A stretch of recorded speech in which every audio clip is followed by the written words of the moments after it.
The cockpit lights flickered like dying stars. Captain Marcus, Shadow, Reeves jolted awake, heart slamming against his ribs, the roar of engines replaced by a sickening whine. 1 second he'd been dreaming of his daughter's 8th grade graduation, her gap-toothed grin under the gym lights. Next second the yoke was limp in his hands and the altimeter spun downward like a roulette wheel gone mad. Mayday, Mayday, this is Delta 142 Heavy, we've lost both engines over the Atlantic. The co-pilot's voice cracked. Lieutenant Sarah Kim, 29, first officer on her first transatlantic command, stared at gauges bleeding red. The cabin behind them erupted, screams, oxygen masks dangling like white jellyfish, a baby's wail slicing through it all. Marcus blinked hard. His last memory, handing the controls to Sarah for a routine rest period, whispering, "You've got this, kid," before the autopilot hummed him into sleep.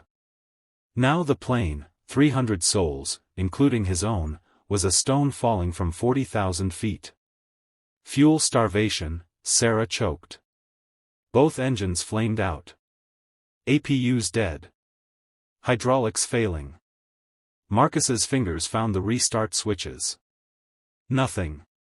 The Airbus A330 was a glider, and the ocean below was black glass waiting to swallow them. He keyed the intercom, voice steady the way his daddy taught him on dusty Texas airstrips. "Folks, this is your captain. We're working the problem.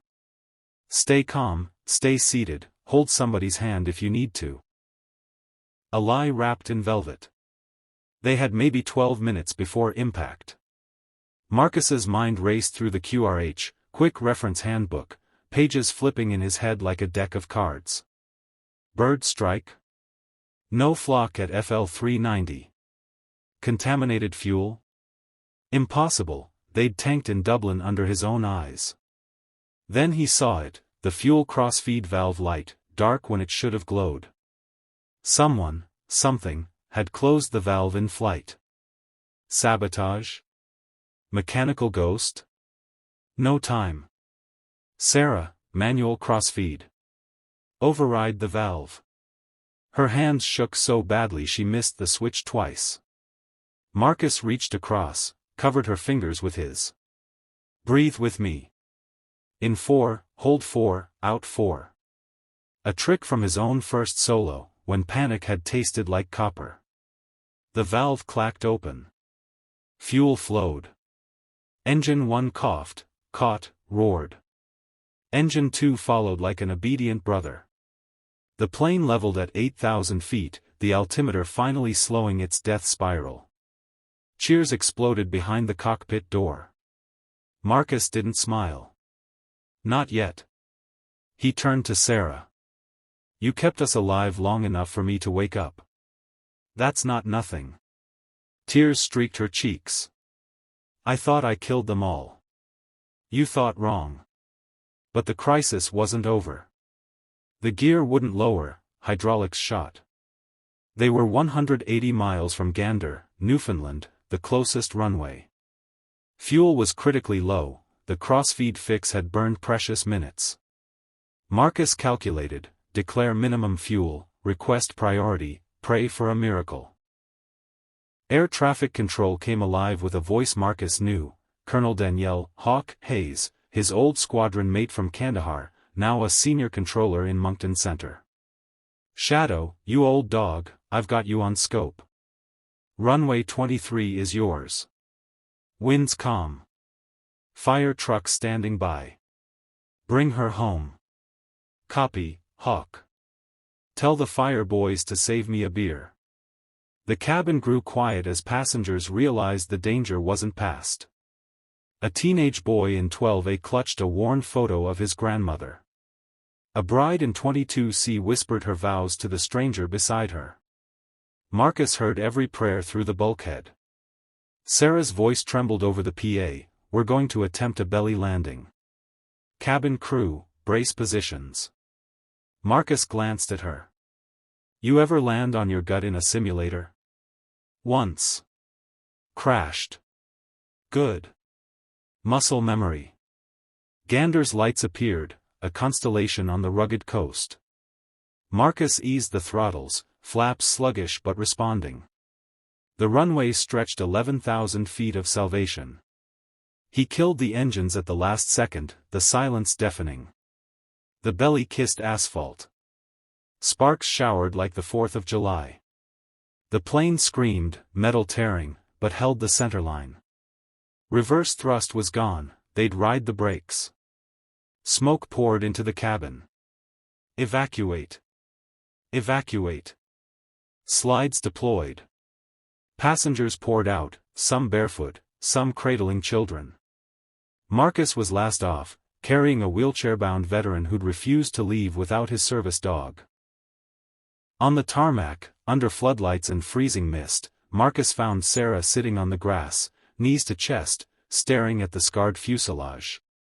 "Hey, Lieutenant." He offered a hand.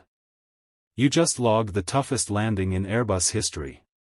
Drinks on me." She laughed through sobs. "I thought I'd never see my mom again." Marcus pulled her up. "Call her. Tell her you're a hero." Cameras flashed. Reporters shouted.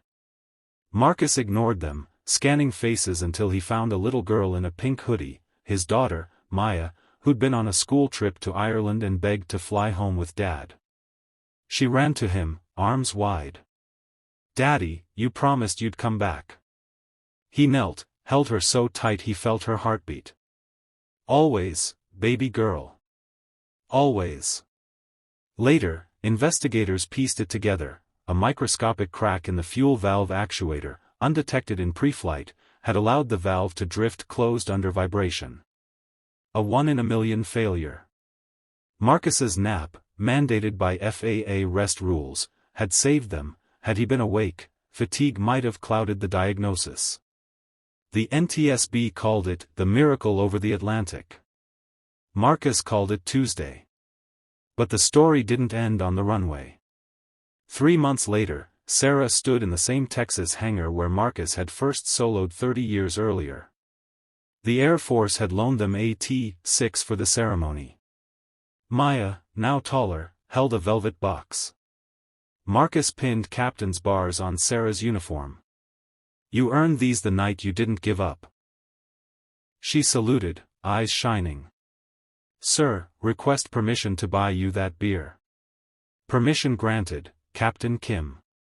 The crowd, fellow pilots, passengers from Flight 142, the veteran and his dog, cheered under a sunset the color of afterburners. Marcus took the mic. "Every one of you up there that night thought you were gonna die. But you held somebody's hand. You prayed. You trusted 2 strangers in the cockpit. That's the real miracle. Not the engines restarting. Not the landing. You." He looked straight into the camera drone hovering above. If this story moved you, hit that like button. Subscribe. Share it with someone who needs to remember, courage isn't the absence of fear. It's the decision that something matters more than fear. See you in the skies. The screen faded to black. End card. Like if you believe in second chances, ****. Subscribe for more stories of ordinary people doing impossible things, ****. Comment below, who's your hero, ****. And somewhere over the Atlantic, another plane flew straight and true, its captain wide awake, smiling at the stars.